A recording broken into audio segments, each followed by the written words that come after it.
tahukah kamu siapa yang menyumbang emas yang ada di Monumen Nasional atau sering dikenal sebagai Monas? Mungkin sebagian dari kalian berpikir kalau emas yang ada di ujung Monas itu adalah hasil patungan dari berbagai saudagar-saudagar kaya, pinjaman luar negeri, atau dari harta rampasan perang? Jika kalian pernah berpikir seperti itu, tentu kalian ragu.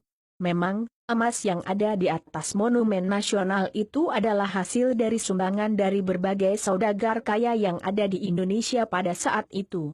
Namun, sebagian besar emas yang ada di Monas adalah hasil dari sumbangan saudagar Aceh yang bernama Teuku Markam. Ia menyumbang 28 dari 38 kilogram emas yang ada di Monas. Ia adalah salah satu orang terkaya pada zaman pemerintahan Soekarno.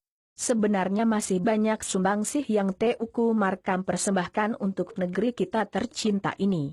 Di antaranya, membebaskan lahan Senayang untuk dijadikan sebagai pusat olahraga terbesar di Indonesia. Selain itu beliau juga memberikan dana kepada pemerintah Orba untuk membangun jalan Banda Aceh Medan, infrastruktur di Aceh dan di Jawa Barat, serta pembangunan jalan-jalan yang ada di Jawa Barat. Siapakah Teuku Markam sebenarnya? Ia adalah saudagar Aceh yang lahir pada tahun 1925. Ayahnya Teuku Marhaban berasal dari kampung Seuneudun dan Alue Capli, Panton Labu Aceh Utara. Teuku Markam sudah menjadi yatim piatu ketika ia berusia 9 tahun. Lalu ia diasuh oleh kakaknya yang bernama Kak Nyak Putru. Ia sempat bersekolah sampai kelas 4 sekolah rakyat, SR. Teuku Markam kemudian tumbuh menjadi pemuda yang mengikuti pendidikan wajib militer di Kutaraja yang sekarang bernama Banda Aceh. Selama bertugas di Sumatera Utara, Teuku Markam aktif di berbagai lapangan pertempuran. Bahkan ia ikut mendamaikan pertengkaran antara pasukan Simbolon dengan pasukan Manaf Lubis. Sebagai prajurit penghubung, beliau diutus oleh Panglima Jenderal Bejo ke Jakarta untuk bertemu pimpinan pemerintah. Oleh pimpinan, Teuku Markam diutus lagi ke Bandung untuk menjadi ajudan Jenderal Gatot Subroto. Tugas itu diembannya sampai Gatot Subroto meninggal dunia. Tahun 1957, Teuku Markam berpangkat kapten. Ia kembali ke Banda Aceh dan mendirikan sebuah lembaga usaha yang bernama PT Karkam. Namun perjalanannya di Aceh tidak semulus yang ia duga.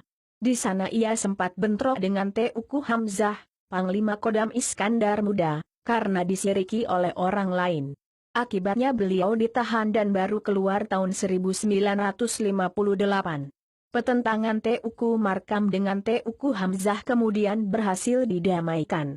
Lalu perusahaan PT Karkam dipercaya oleh pemerintah RI mengelola rampasan perang untuk dijadikan dana revolusi. Selanjutnya Teuku Markam benar-benar berhenti menjadi tentara, kemudian ia melanjutkan karirnya dengan menggeluti usaha dengan sejumlah aset berupa kapal dan beberapa dok kapal di Palembang, Medan, Jakarta, Makassar, Surabaya. Bisnisnya semakin luas karena ia juga terjun dalam ekspor-impor dengan sejumlah negara. Antara lain mengimpor mobil Toyota hardtop dari Jepang, besi beton, pelat baja, bahkan sempat mengimpor senjata atas persetujuan DP Hankam dan Presiden. Komitmennya untuk membantu pemerintah adalah untuk mendukung pembebasan Irian Barat serta pemberantasan buta huruf yang waktu itu digenjot habis-habisan oleh Soekarno. Peran Teuku Markam dalam menyukseskan KTT Asia Afrika tidak sedikit.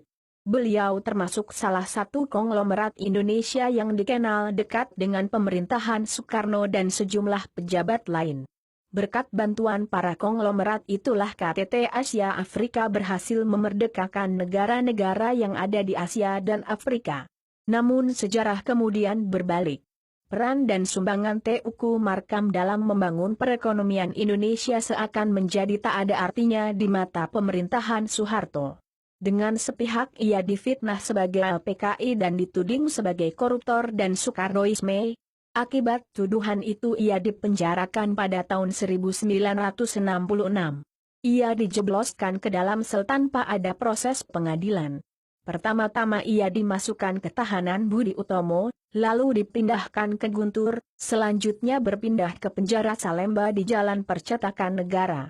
Tak lama ia dipindahkan lagi ke tahanan Cipinang, lalu terakhir ia dipindah lagi ke tahanan Nirbaya di Pondok Gede Jakarta Timur. Pada tahun 1972 ia jatuh sakit dan terpaksa dirawat di RSPAD Gatot Subroto selama kurang lebih 2 tahun. Tak hanya di situ. Pemerintah Orde Baru juga merampas hak milik PT Karkam dan merubahnya menjadi atas nama pemerintah. Itulah kisah sedih si penyumbang emas. Banyak seumbang sih yang dia beri kepada pemerintah Indonesia, tetapi sama sekali tidak diharga. Malah Teuku Markam hidup sengsara di hari tuanya. Itulah perangai buruk pemimpin yang ada di zaman Orde Baru sehabis dipakai